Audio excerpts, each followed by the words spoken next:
Olá, pessoal, sejam bem-vindos a mais um Momento Fértil. Eu sou Bárbara Caiado, ginecologista especialista em reprodução humana, e hoje eu estou aqui com Marcos Moura, ginecologista especialista em reprodução humana pela USP de Ribeirão e faz parte do corpo clínico da clínica. E aí, Marcos, seja bem-vindo. Obrigado, prazer estar aqui com você. Coisa boa. Vamos conversar um pouquinho, então, sobre um tema que tem sido cada vez mais corriqueiro, né, na internet, na mídia, que é reserva ovariana, né? Por que você acha que hoje a gente tem falado tanto sobre a reserva ovariana? Por que isso é moda? O que está acontecendo? Bom, para falar um pouquinho sobre reserva ovariana, né, a gente tem que entrar no contexto da reprodução humana. Então, hoje a gente sabe, né, que as pacientes elas estão cada vez mais postergando a maternidade, seja por uma independência, né, a mulher quer, enfim, conquistar seu espaço no mercado de trabalho, ou não encontrou o parceiro ideal. Então, esses temas referentes à reprodução, eles sempre acabam ficando em alta e sempre toca no ponto reserva ovariana.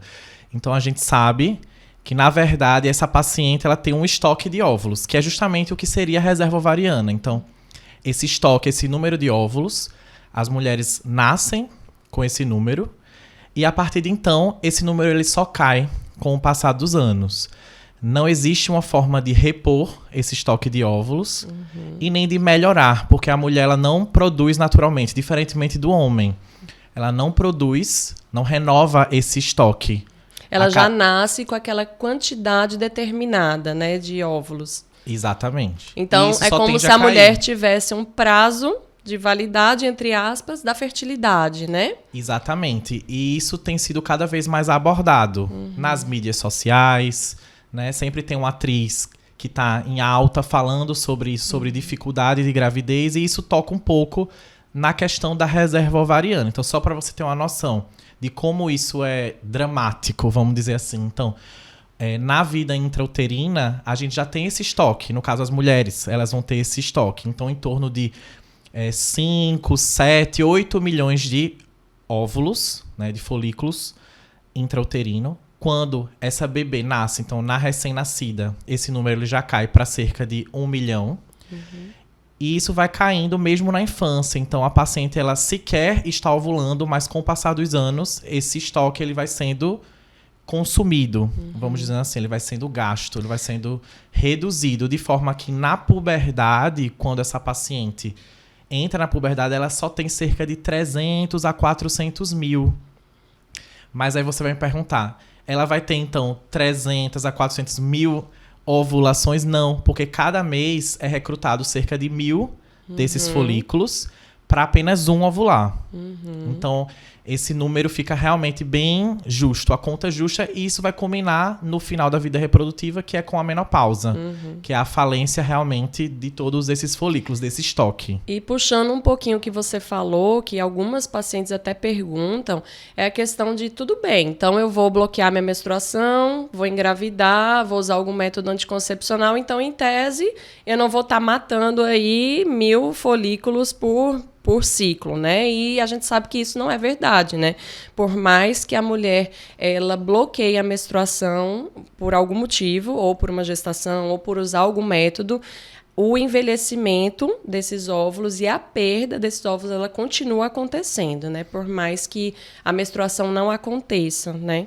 Exatamente. Então, nada do que a mulher possa fazer, seja bloqueando a menstruação, enfim, ou até mesmo fazendo o tratamento. Existe o outro lado, né? A paciente acha que por congelar óvulo, por fazer a estimulação do óvulo, ela vai estar gastando mais esse estoque. E a gente sabe que isso não é verdade. Então, todo mês, aquela paciente faz o recrutamento de cerca de 1.000 óvulos, né? 1.000 folículos, vamos dizer assim, mesmo na infância. Então, a paciente sequer está ovulando, mas ela está recrutando. E, infelizmente, a gente não tem nada que possamos fazer para evitar isso. Nem anticoncepcional, nem nenhum hormônio específico.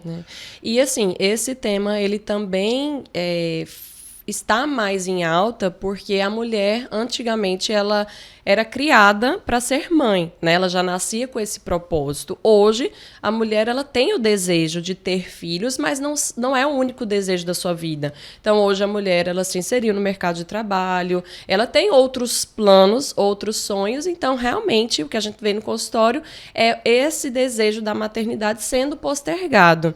E, infelizmente, e talvez a gente nunca vá conseguir descobrir a fórmula, né, dessa mágica aí para tentar equacionar esse envelhecimento com a questão dos folículos, né? Então, por isso que é uma coisa que tem sido falada cada vez mais. Essa avaliação, ela precisa ser estimulada, né? No consultório de ginecologia básica. Exato. Porque a gente precisa falar mais sobre isso, né? Desmistificar muita coisa. E aí, eu queria saber de você... se a reserva ovariana ela tem mais a ver com a qualidade ou com a quantidade dos óvulos? Então, fazer essa avaliação diz respeito ao que especificamente? Bom, a reserva, como a gente comentou, é relacionada ao estoque. Então, é uma avaliação quantitativa. Se eu quero avaliar qualitativamente, não existe essa correlação nos estudos entre reserva e qualidade. A gente vê que são coisas que às vezes andam juntas, mas o principal fator que determina a qualidade de óvulo, sem dúvida, é a idade da paciente. E é uma coisa que a gente não tem como mudar.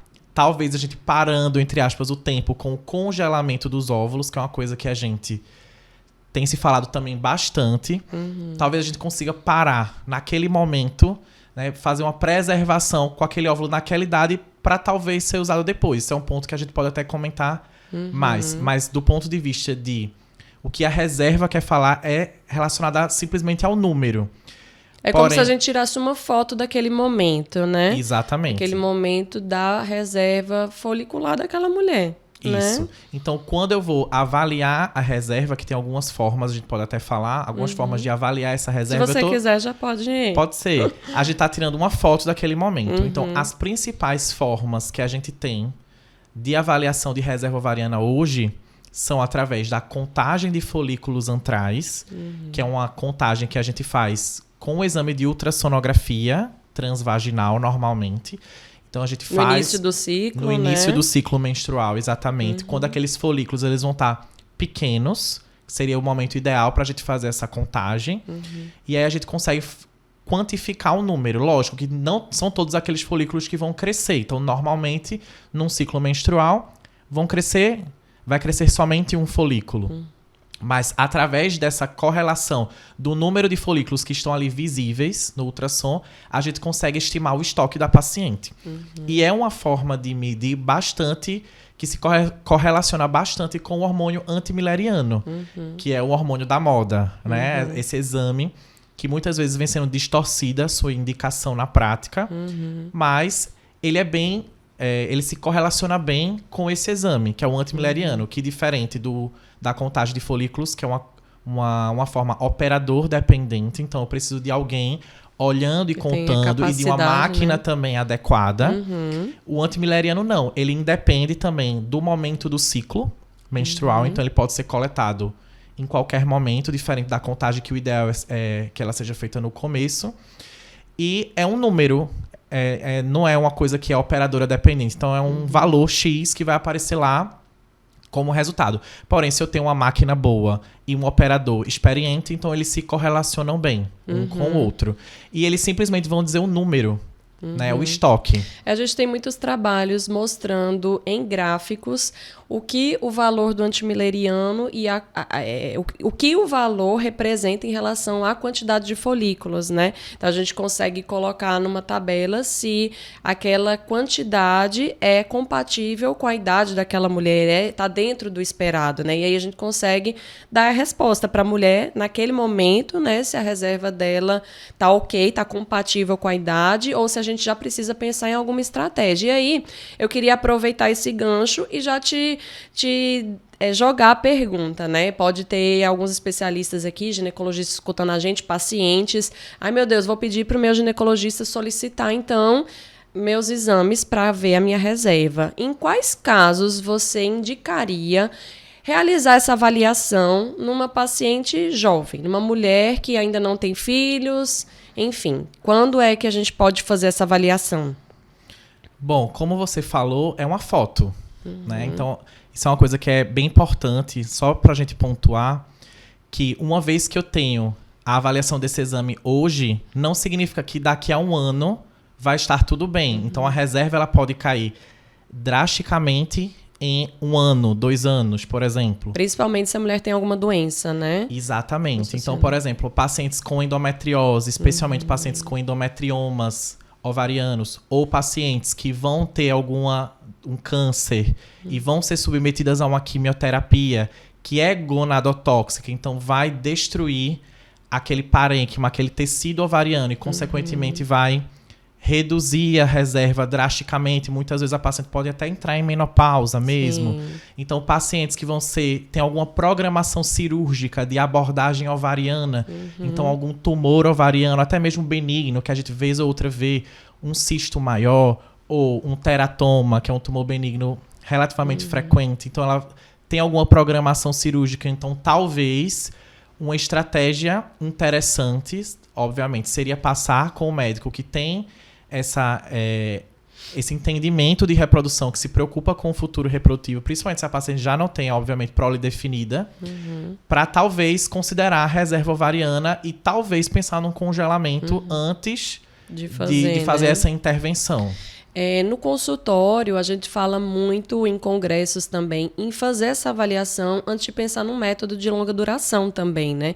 Que hoje tem muita gente que procura ginecologistas para colocar o Implanon, um DIU, que tem aí seus 5, 10 anos, 3 anos, né? Então, às vezes, vale a pena fazer essa avaliação quando a mulher não tem planos de engravidar nos próximos anos, não tem, às vezes, um parceiro fixo, não quer ter um filho naquele momento e está pensando em bloquear de alguma maneira a menstruação, então ela não vai conseguir perceber através do seu ciclo se algo está mudando, né? Então acho que é uma situação que também vale a pena, né, fazer essa avaliação. Exato, vale a pena para a gente pensar também no aconselhamento, para justamente esse perfil de paciente que não tem uma proposta de gravidez, porque se ela tem uma reserva baixa, o que é que esses exames estão dizendo pra gente, né? Eu já vou puxar outro gancho, porque uma reserva baixa, ela não quer dizer infertilidade. Então, as pessoas costumam confundir. Tanto é que a reserva pode estar baixíssima, mas se a paciente tá tudo bem com trompas, tá tudo bem com o processo da ovulação, e, por exemplo, nesse exemplo que teria um parceiro com espermatozoides em quantidade e qualidade adequadas, ela só precisa de um óvulo por mês. Então, mesmo com a reserva baixa, se não existir nenhum outro fator de infertilidade, ela pode claramente engravidar. Obviamente, depende da qualidade desse óvulo, não só da quantidade, mas por mês, um óvulo estaria disponível para ser fecundado e poderia gerar uma gravidez. Sim. Esse é um ponto. Mas isso para paciente que não tem infertilidade. Mas se a paciente ela tem infertilidade ou ela não tem pretensão reprodutiva nos próximos anos, né, não tem parceiro, como você comentou, e pensa em iniciar um método de longa duração, e a gente faz essa dosagem e vê uma reserva abaixo do que a gente espera, esse valor vai indicar pra gente que vou ter uma menor resposta aos tratamentos de reprodução assistida. Então, esse é o ponto. Seja congelamento de óvulo, então a baixa reserva talvez vai dizer pra gente, então eu vou ter poucos óvulos, eu espero poucos óvulos a serem congelados na minha estimulação ovariana. E da mesma forma, se a paciente ela tem infertilidade e eu faço essa avaliação, ou se ela vai descobrir a infertilidade depois e tem uma reserva baixa, isso diz sobre prognóstico na fertilização in vitro. Sim. Então, esse é o principal valor. Então, infelizmente, a gente não consegue prever fertilidade ou não com base na reserva. E também a gente não consegue prever menopausa. Então, não existe essa correlação. Não é porque o exame mostra que tem uma reserva baixa que ela vai entrar na menopausa mais precocemente. Então, os estudos não trazem essa correlação. Então, o antimileriano, muitas vezes, ele vem sendo distorcido. Então, a paciente pode acreditar que por ter um antimileriano baixo, ela não vai conseguir engravidar. Mas não é bem assim. Então, acho que esse é um ponto bem importante. Eu até recebi uma paciente esses dias no consultório, exatamente a partir de um antimileriano. Então, pela idade, o antimileriano dela estava baixo, de 0,4, uma paciente jovem, né, 30 anos, e ela se preocupou, agora eu vou ter que congelar, porque eu não quero ter filhos agora, será que em breve eu vou entrar na menopausa? Mas aí na história eu puxo um gancho, que é sobre essa questão do antimileriano, avaliação da reserva, porque na anamnese eu consegui descobrir que além dela usar alguns polivitamínicos para queda de cabelo, biotina, que a gente sabe que tem interferência com o antimileriano, o valor, ela também colocou um chip da beleza. Então, ele, em tese, já não estava mais funcionando, porque já tinha colocado há 6 anos, mas eu não tenho como dizer que esse valor é compatível com o valor real, porque ela estava sob efeito hormonal. Então, é uma coisa que, às vezes, as mulheres se assustam, mas quando a gente vai esmiuçar a história, e por isso é importante você ter um acompanhamento com o especialista, para poder esclarecer as dúvidas, né? Ver se, de fato, isso é compatível com a sua reserva, com a contagem de folículos, enfim. Então, isso vai poder dar uma luz melhor, né? Esclarecer algumas dúvidas e, a partir daí, você traçar a melhor estratégia. Perfeito. E aí, já puxando outro gancho, é importante que essa paciente jovem, que às vezes idosa, às vezes sem indicação, que está fazendo no momento da dosagem qualquer pílula contraceptiva, qualquer, enfim, hormônio, esse antimileriano ele vai estar subestimado. Então, isso é uma coisa importante. Da mesma forma que a contagem folicular de folículos antrais, ela pode estar subestimada, o antimileriano também. E assustar a paciente. Isso. Lógico. Se é uma paciente que não vem nesse contexto de exposição hormonal, tá bem, tá sem nenhuma medicação, e vem com a reserva baixa e não tem pretensão reprodutiva, talvez valha a pena a gente aconselhar ela a congelar naquele momento, porque se a gente esperar mais, talvez a resposta ao congelamento de óvulos no futuro, daqui a alguns anos, seja ainda mais baixa, mais reservada, exatamente. Certo, ótimo.